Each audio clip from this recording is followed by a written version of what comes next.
যারা 20,000 টাকার ভিতরে অফিসিয়াল মার্কেট থেকে একটা ফোন কিনতে চাচ্ছেন, হয়তোবা তাদের জন্য বেস্ট একটা ডিভাইস হতে পারে টেকনো স্পার্ক 4D Pro। ভাই বেশ কিছু কারণ রয়েছে, যেমন দেখেন 19,999 টাকার এই ফোনের থিকনেস হইল মাত্র 6.69 mm। তারপরেও এই ফোনে আবার 5200 mAh এর ব্যাটারি দিছে, 3.5 mm অডিও পোর্টটাও দিছে। আমি যদি স্লিমের কথাই উদাহরণস্বরূপ আপনাদেরকে বলি, তো আপনার হাতে থাকা কলমের থেকেও এটা পাতলা, হাতে নিলেই বোঝা যাচ্ছিল কি পাতলা একটা ডিভাইস আমি হাতে নিয়েছি। দেন এই ফোনে আবার 1.5K রেজলিউশনের 144 হার্টজের অ্যামুলেট প্যানেল দেওয়া হয়েছে, যেখানে 4500 nits pick brightness and narrow চিন বেজেল, পাশাপাশি কর্নিং গোরিলা গ্লাস 7i প্রোটেকশনও দিছে। ফোনটার বক্সের ভিতরে আমরা একটা 45 ওয়াটের চার্জার পাচ্ছি, টাইপ A to C কেবল রয়েছে অ্যান্ড একটা কেস দিছে ব্ল্যাক কালার, আর এটা ট্রান্সপারেন্ট না। ভাই ব্ল্যাক থাকাতে সমস্যা হইলেও ওই কয়দিন পরে তরকারি ঝোল লেগে আর হলুদ হবে না। অ্যান্ড স্লিম ফোন, সাথে এই কেসটা লাগাইলে দেখতে সুন্দরও লাগছে, মানে নর্মাল একটা ফোনের থিকনেসটা যেরকম হয় না, কেসটা লাগাইলে ওই রকমই ফিলটা পাচ্ছি আমি। গতবার টেকনো স্পার্ক গো টু রিভিউতে আমি বলেছিলাম যে এবার থেকে টেকনো যতগুলা ফোন বাংলাদেশে অফিসিয়ালি লঞ্চ করবে, সেইগুলোতে কিন্তু টেকনোর ফ্রিলিং ফিচারটা থাকবে। হ্যাঁ, আমরা স্পার্ক 4D Proতে ওই ফিচারটা পেয়েছি। আমি যদি কল দিই, 4D Proতে কল চলে আসছে, এবং আমি কিন্তু চাইলে একটা নির্দিষ্ট দূরত্বের ভিতরে সিম নেটওয়ার্ক এমনকি ওয়াইফাই ছাড়াই কথা বলতে পারবো, টেক্সটও করা যাবে। এই ফোনটা 8/128GB ভেরিয়েন্টে পাওয়া যাবে, দাম রাখা হয়েছে 19,999, যেমনটা শুরুতে বললাম। অ্যান্ড 4টি কালারে পাওয়া যাবে, আমাদের হাতেরটা ইঙ্ক ব্ল্যাক, বাকি 3টা কালারও দেখতে সুন্দর লাগছে। আমরা যদি ডিজাইনে আসি, বিল্ড অ্যান্ড ডিজাইনে, তো এই ফোনটা পিছন থেকে দেখলে অনেকটা S25 এর মতো মনে হয়, অ্যান্ড স্লিমের দিক থেকে S25s এর মতো মনে হয়, মানে দুইটার কম্বিনেশন মিলিয়ে এক কথায় টেকনো স্পার্ক 4D Pro। হ্যাঁ, রেয়ার প্যানেলটা আমরা ম্যাট ফিনিশিং পাচ্ছি, যে কারণে হাতের ছাপটা পড়ে বাট অতটা ভিজিবল না, খসখসে একটা ফিল দেয়। অ্যান্ড এইটা ম্যাট ফিনিশিং হওয়াতে স্ক্র্যাচ সহজে পড়বে না, তবে হ্যাঁ প্লাস্টিকের। কিন্তু ক্যামেরা মডিউল আমরা 3টা দেখতে পাচ্ছি। এখানে আসলে 2টা ক্যামেরা ব্যবহার করা হয়েছে, একটা হলো মেইন 50 মেগাপিক্সেল আর একটা অক্সিলারি লেন্স। অ্যান্ড দেন নিচের দিকে এই জায়গাটা ব্যবহার করা হয়েছে আয়ার রিমোটের জন্য, মানে আয়ার সেন্সরটা ক্যামেরা মডিউলের ভিতরে দিয়ে দিছে। যাই হোক, আমরা উপরে সেকেন্ডারি স্পিকার পাচ্ছি, আর এই ফোনে কিন্তু ডলবি অ্যাটমস সাপোর্টেড রয়েছে। লেফটে সিম কার্ড স্লট, 2টা ন্যানো সিম কার্ডের সাথে একটা SD কার্ডও ব্যবহার করা যাবে। নিচের দিকে তো ওই টাইপ সি পোর্টটা আছে, সাথে অডিও পোর্টটাও দিছে, রাইটে বাটন পজিশন ওকে। তবে আমরা কোনো নয়েজ ক্যান্সেলিং মাইক কিন্তু পাচ্ছি না। স্লিম ডিজাইন হলেও যথেষ্ট ডিউরেবল একটা phone, gorilla glass 7i protection রয়েছে, আবার 1.5 মিটার ড্রপ রেজিস্ট্যান্স রয়েছে, মানে হালকা পাতলা উচ্চতা থেকে পড়লে ফোনটাতে সমস্যা হওয়ার সম্ভাবনা খুবই কম। অ্যান্ড এটাতে IP রেটিং দিছে আবার 64। মন চাচ্ছে একটা মোড়া দিই, তারপরে ভয় লাগছে ভাই, এত স্লিম ফোন অত বেশি প্রেশার দেওয়াটা মনে হয় না ঠিক হবে না। হালকা পাতলা দিছি, বেশি জোরে দেই নাই।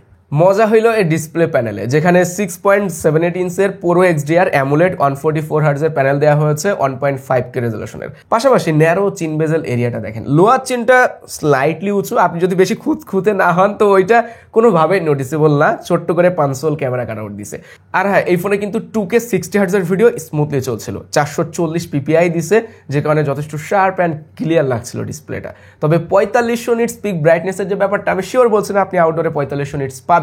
তো আমরা যখন সানলাইটে ব্যবহার করেছি রোদ্রের ভিতরে, এর ভিজিবিলিটি নিয়ে আসলে কোনো ইস্যুস ছিল না। আপনি এটাতে শিওর থাকেন যে আউটডোরে আপনি ক্লিন ভিজিবিলিটি পাবেন এই ফোনটা থেকে। এখন অনেকেই বলবেন, ভাই এই ফোনে SoC দিছে Helio G100 আলটিমেট, এই SoCতে 1.5K রেজলিউশন আর 144 হার্টজ দুইটা কিভাবে একসাথে পাচ্ছি?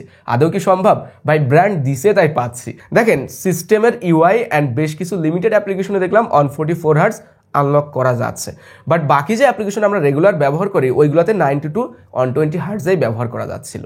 তার মানে আপনি ধরে নেন রেগুলার ইউজেজে অধিকাংশ সময়ই আমরা 90 to 120 হার্টজেই ফোনটা ব্যবহার করতে পারবো। ওই দেখেন, এই ফোনে যে আবার ইন ডিসপ্লে ফিঙ্গারপ্রিন্ট দিছে, আমার একদমই সে মনেই নাই। যাই হোক, মোটামুটি ফাস্ট অ্যান্ড রেসপন্সিভ মনে হয়েছে ফিঙ্গারপ্রিন্টটা। সব মিলিয়ে 20,000 টাকা প্রাইস সেগমেন্টে যারা এরকম একটা ফোন খুঁজছেন যেখানে আপনার ডিসপ্লেটা অবশ্য ভালো চায়, তাহলে এই ডিসপ্লে আপনাকে হতাশ করবে না। মাল্টিমিডিয়া কনজিউমের জন্য বলেন, সেখানে হাই রেজলিউশন রয়েছে, অ্যান্ড টুকটাক গেমিং এর ক্ষেত্রে আমরা টাচ রেসপন্স রেটটা ভালো পেয়েছি। এত পাতলা ফোন, হ্যাঁ ডুয়েল স্পিকার রয়েছে, ডলবি অ্যাটমস সাপোর্টেড। তবে সাউন্ড কোয়ালিটি কেমন পাওয়া যায় চলেন একটু শুনে আসি। 50%, 90, 100।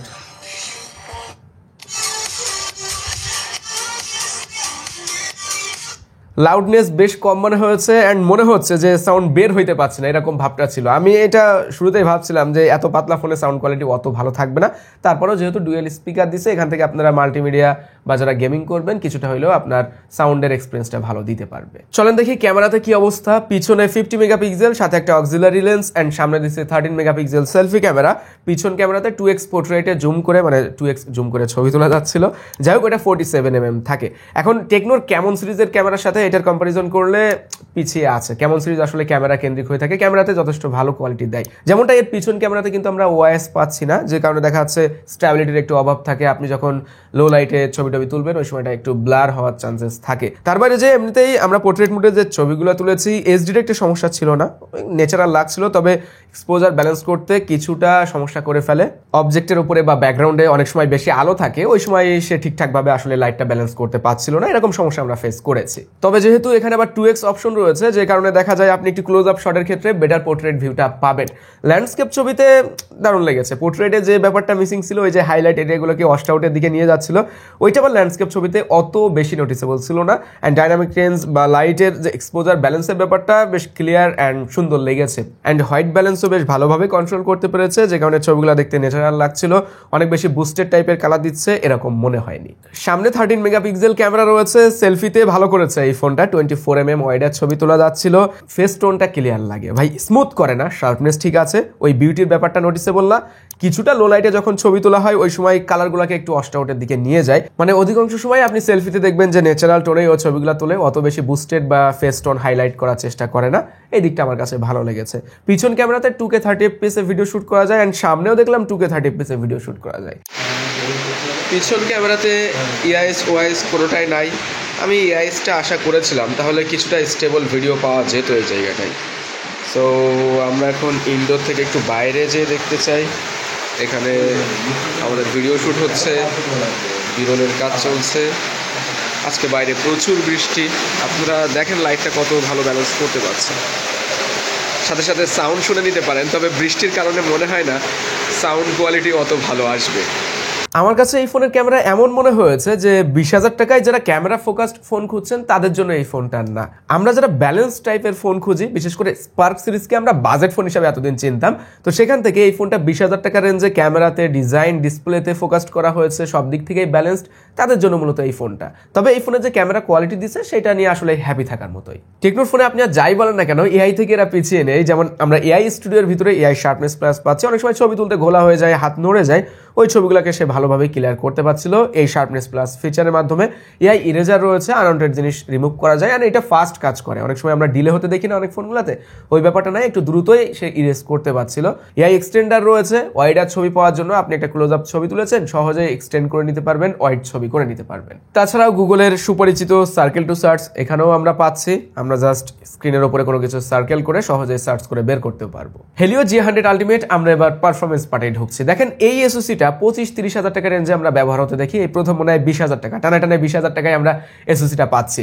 হ্যাঁ, 30-35 হাজার টাকা রেঞ্জে স্ন্যাপড্রাগনের 685 4-5 বছর পুরাতন এসওসি থেকে G100 আলটিমেট ভাই বেটার আমার কাছে ব্যক্তিগত দিক থেকে মনে হয়। কেননা ওই 685 এর ইমেজ প্রসেসিং ইউনিট ভালো না, অত ভালো স্টেবল এসওসি না, অ্যান্ড ওখানে আবার অনেক ব্র্যান্ড 120 হার্টজও দিয়ে রাখে, যেটা আসলে কাজ করে না। সো ওই এসওসি থেকেও এই এসওসির পারফরমেন্স বেটার, এই এসওসির ইমেজ প্রসেসিং ইউনিটটাও বেটার। তাই ডে টু ডে ইউজেসে যারা 4-5টা অ্যাপ দিয়ে মাল্টিটাস্কিং করবেন, সোশ্যাল মিডিয়া অ্যাপগুলো ব্যবহার করবেন, রেগুলার আপনার ফোনের উপরে টুকটাক চাপ দিতে হয়, তাহলে এই এসওসি সেটা হ্যান্ডেল করতে পারে ইজিলি।